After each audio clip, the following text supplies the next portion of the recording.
जैसा कि कल की क्लासेस में हमने देखा था, कल की क्लास में हमने सीखा था किस तरीके से हम जनरल वाउचर का उपयोग कर रहे थे।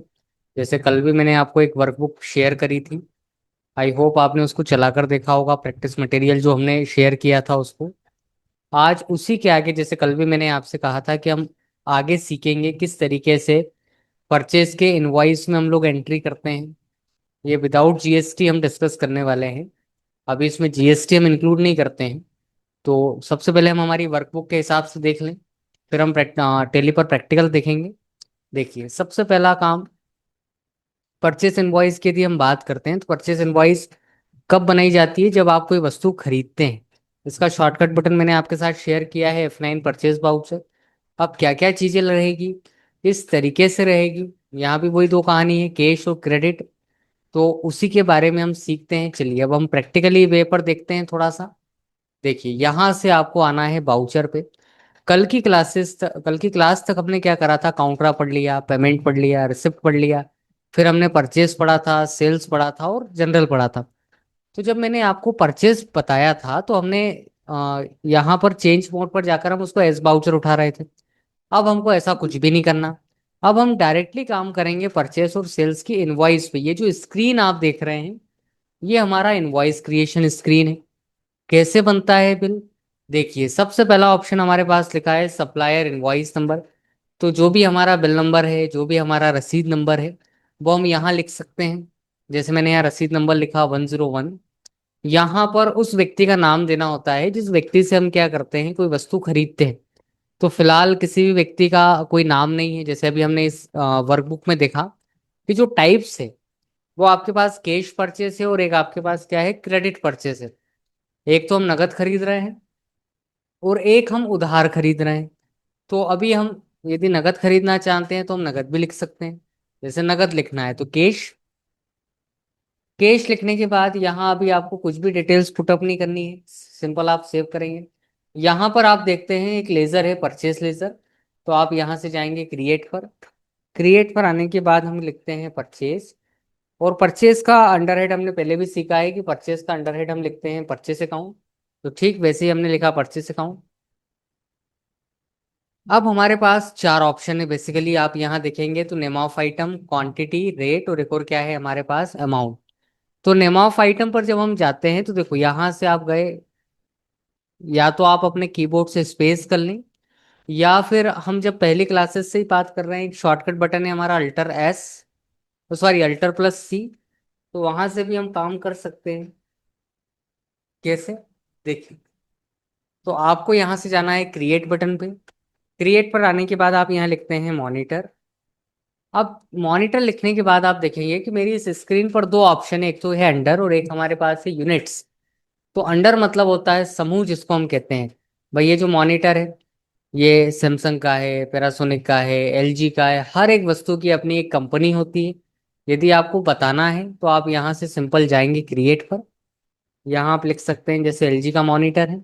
अभी कुछ भी पुटअप नहीं करना आपको इसमें।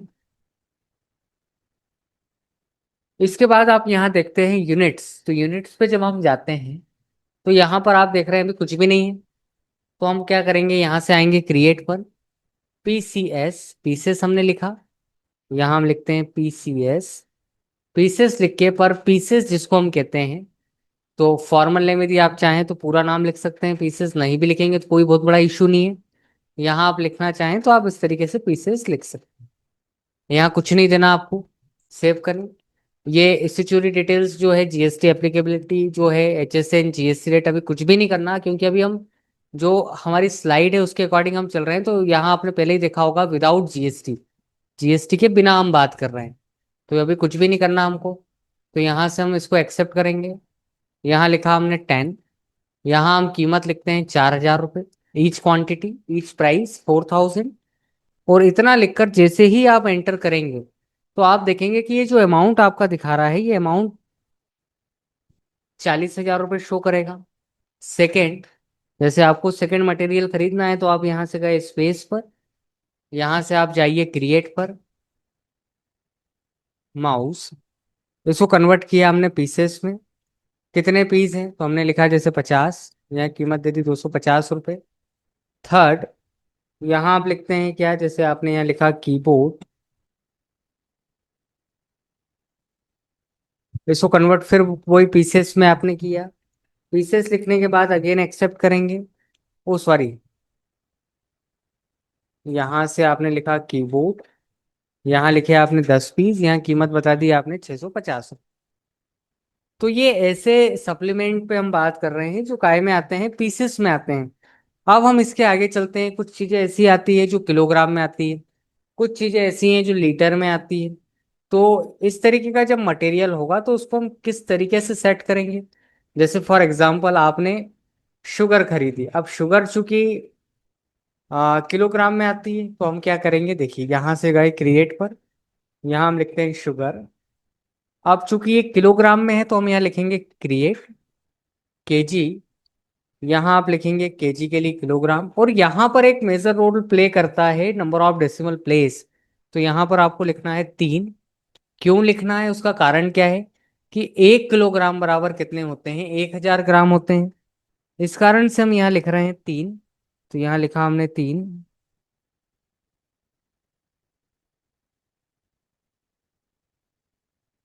तो यहाँ हम लिखते हैं 3। 3 लिखने के बाद हम इसको एक्सेप्ट करेंगे।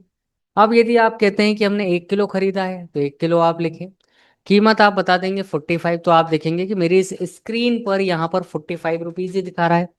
यदि ये होता 0.500, जैसे हम मान लेते हैं भाई ये ऐसा सप्लीमेंट है कि हर आदमी इक्वल क्वांटिटी में नहीं खरीदता, तो किसी ने पीसेस सॉरी किसी ने आधा किलो खरीदा, तो आप यहाँ लिखेंगे 0.500।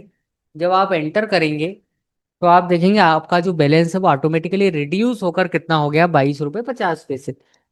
और थोड़ा सा एक स्टेप हम नीचे आए, 0.250 पाव भर यदि कोई खरीदता है तो 11 रुपये 25 पैसे का। इसके अपोजिट थोड़ा सा हम बढ़ा दें अमाउंट, 1.5 कर दें हम, 1.5 किलो, तो आप देखेंगे आपका बैलेंस यहाँ पर बढ़ गया। तो इस तरीके से हम किलोग्राम को मेजर करते हैं। इवन यदि आपको राइस खरीदने हैं तो आप यहाँ लिखते हैं जैसे राइस, कन्वर्ट किया आपने किलोग्राम में, एक ही बार बनाना होता है। फिर वही कहानी, जैसे 5 किलो, कीमत बता दी आपने 105, ये हो गया। अब आपको लगता है कि ठीक है ये सारी चीजें हो गई। अब इसके आगे हम चलते हैं। देखिए 2 यूनिट्स की हमने बात कर ली, एक हमारा पीसेस हो गया और एक हमारे पास क्या हो गया, किलोग्राम हो गया। अब हम आगे चलते हैं। तो आगे आप जब जाएंगे तो अगले केस में हमारे पास आता है जिसका नाम है लिक्विड का फॉर्म।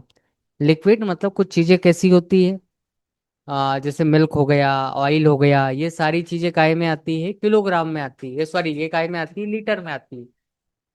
तो लीटर में मैनेज करने के लिए हम क्या करेंगे, देखिए यहाँ से गए हम, यहाँ लिखा आपने ऑयल। अब चूंकि ऑयल लीटर में आता है तो यहाँ हम लिखेंगे LTR.लीटर, यहाँ लीटर आप लिख लें।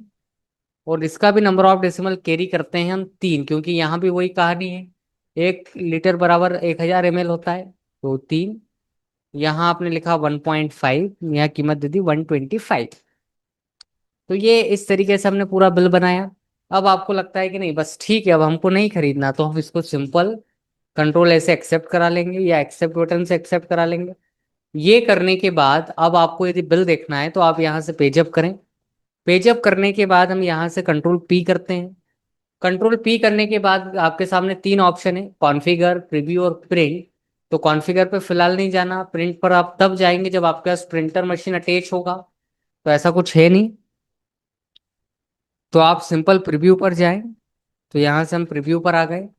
प्रीव्यू पर आने के बाद हम देखेंगे कि यहाँ से हमने इसको जूम कर लिया। तो ये इस तरीके से हमारा एक इनवॉइस क्रिएट होता है परचेस में। इस तरीके से हम एक बिल बना सकते हैं। तो ये हमने सीखा कि किस तरीके से कैश का जो बिल है, कैश इनवॉइस परचेस में किस तरीके से बनाते हैं। यदि थोड़ा सा और एक स्टेप हम आगे चलें तो कैश की जगह क्रेडिट हो सकता है, उधारी में ट्रांजेक्शन होता है, तो हम यहाँ नंबर पुटअप करेंगे। अब यहाँ चूंकि उधारी है तो आप क्रिएट पर जाएंगे। क्रिएट पर आने के बाद आपने यहाँ नाम लिखा जैसे कमलेश। और जब आप किसी व्यक्ति से माल खरीदते हैं तो आप यहाँ लिखते हैं उसका अंडर हेड सन्ड्री क्रेडिटर्स। इसी कारण से मैंने पहले आपको F9 बता दिया था परचेज। अब बस बाकी डिटेल पूरी सेम, ये आइटम्स हैं आपके पास, यदि आपको यही खरीदना है तो आप यही खरीद सकते हैं, जैसे 20 पीस। कीमत यदि एज इट इज है, कोई चेंजेस नहीं है, तो आप एज इट इज पिक कर लें। नया सप्लीमेंट खरीदना है तो वही क्रिएट। क्रिएट पर आने के बाद आप यहाँ लिखेंगे यूएसबी केबल। यूएसबी केबल लिखने के बाद अब कुछ लोग जैसे आपने देखा होगा पीसेस में लिखते हैं, कुछ लोग पीसेस में ना लिखकर कैसे लिखते हैं, तो कैसे लिखते हैं, एनओएस में लिखते हैं। तो एक ही बात है, आप क्रिएट पर जाएं, एनओएस लिख लें। एनओएस मतलब होता है नंबर। यहाँ कुछ भी पुटअप नहीं करना आपको। यहाँ आपने लिख लिए 10, यहाँ कीमत बता दी आपने 120 रुपये या 102 रुपये। एक्सेप्ट करेंगे। एक्सेप्ट करने के बाद यदि आप प्रीव्यू चाहते हैं तो आप पेजअप करें। पेजअप करने के बाद आप यहाँ से कंट्रोल पी करेंगे।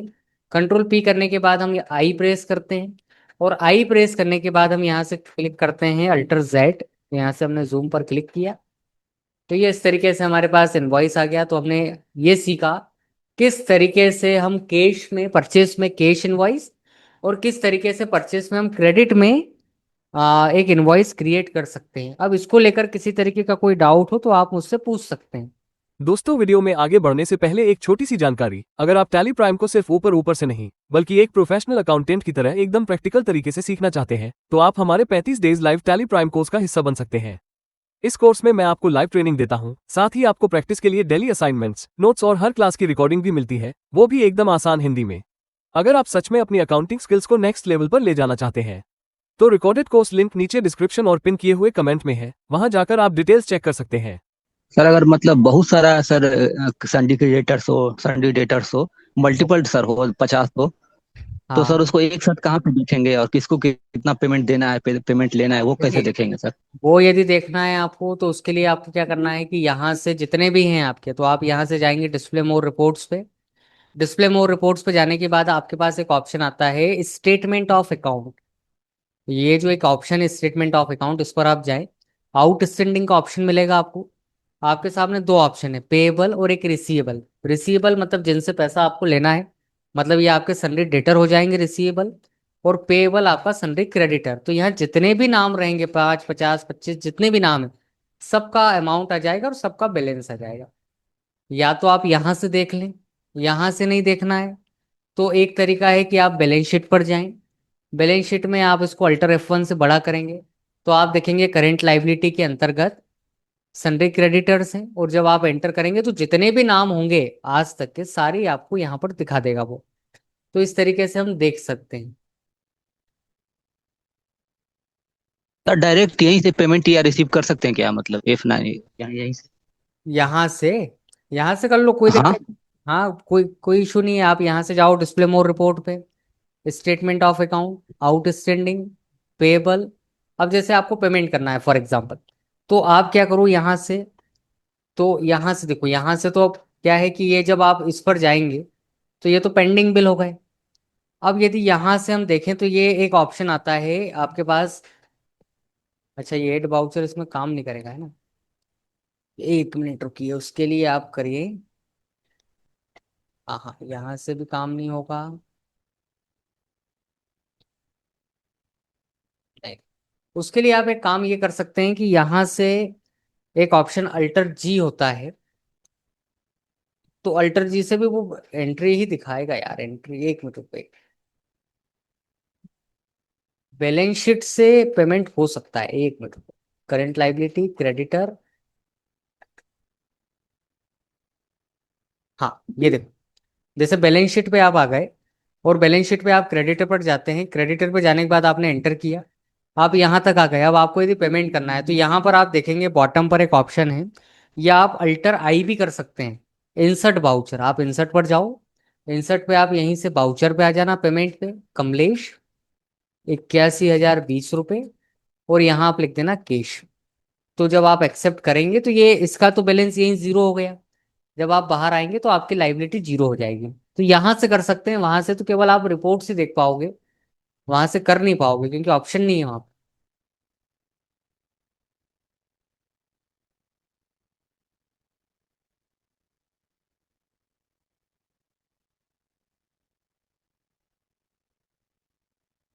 इसके अलावा कोई डाउट, कोई क्यूरी है आपकी?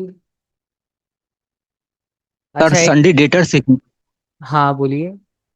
संडे डेटर्स के सर केस में अगर सर सन, पेमेंट मुझको सर वो ये चेक में हुआ, हाँ, तो उसका एंट्री सर कैसे पास होगा सर, क्योंकि चेक तो सर 2-3 दिन बाद मतलब क्लियर होगा। नहीं तो नहीं, अभी देखो तो सर उसको permit- देखो, चेक जब मिल जाएगा तो चेक जब मिला तो उसकी एंट्री अपन ने कर ली भाई। जैसे जी सर। आजकल आजकल तो क्या होता है कि एक ही दिन में क्लियर हो जाता है चेक। जैसे मान लो कि यहाँ पर एक सन्डे डेटर की हम एंट्री कर लेते हैं। जैसे आप यहाँ से आ गए चेंज मोड पे, अभी इसको छोटा करके हम एंट्री कर लेते हैं। जैसे आयुष लिख लें हम, डेटर, यहाँ आपने बैलेंस लिख लिया, यहाँ आपने लिख लिया कैश, ओ सॉरी सेल्स। सेल्स, सेल्स का अंडर हेड सेल्स अकाउंट। तो ये हमारा डेटर बन गया। अब यदि इसको भी देखना है तो यहीं देख लेते हैं। बैलेंस शीट में आप एसेट्स में जाएंगे, सन्डे डेटर आपको शो करेगा। यहीं से आपको एंट्री इसकी लेना है, मतलब यहीं से आप इसका अमाउंट लेंगे। अब आप कह रहे हैं कि भाई किसी व्यक्ति ने इसको चेक, मतलब इस व्यक्ति ने हमको चेक दे दिया, तो हम आयुष का नाम लिखेंगे, 20,000 रुपए की राशि लिखेंगे। और कैश अमाउंट ना लिखकर हम हमारी बैंक का नाम लिखेंगे जिसमें हम इसको लगा रहे हैं, मतलब हमारा जो भी बैंक रहेगा उसमें हम इसको डिसबर्स कराएंगे बैंक अकाउंट करके। अब एक पॉइंट ये समझने वाला होता है कि देखिए यहाँ पर जो डेट है वो 1 अप्रैल 25 की है। अब सामने वाले ने मान लो आज की तारीख में चेक दिया, तो वैसे तो सेम डे आजकल क्लियर हो जाता है। लेकिन मान लो कि आप नहीं लगा पाए, भाई चेक तो मिल गया लेकिन आप नहीं लगा पाए, तो उसके लिए फिर क्या होगा कि ये पेमेंट तो आप ले लो, ये वाला जो पेमेंट आपने करा ये वाला पेमेंट तो हम ले ही लेते हैं।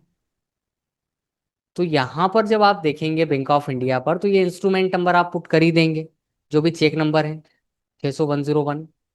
इंस्ट्रूमेंट डेट आ जाएगा किस तारीख का है, वो हमने दे दिया। बैंक नेम, बैंक नेम पे आप जो भी बैंक है, अब जैसे चूंकि ये एजुकेशनल मोड पे वर्किंग है इसलिए बैंकों के नाम नहीं आ रहे हैं, तो आप यहाँ से कोई भी एक बैंक का नाम पुट कर दें, स्पेसिफाई बैंक नेम करके, और इसको आप सेव कर लें।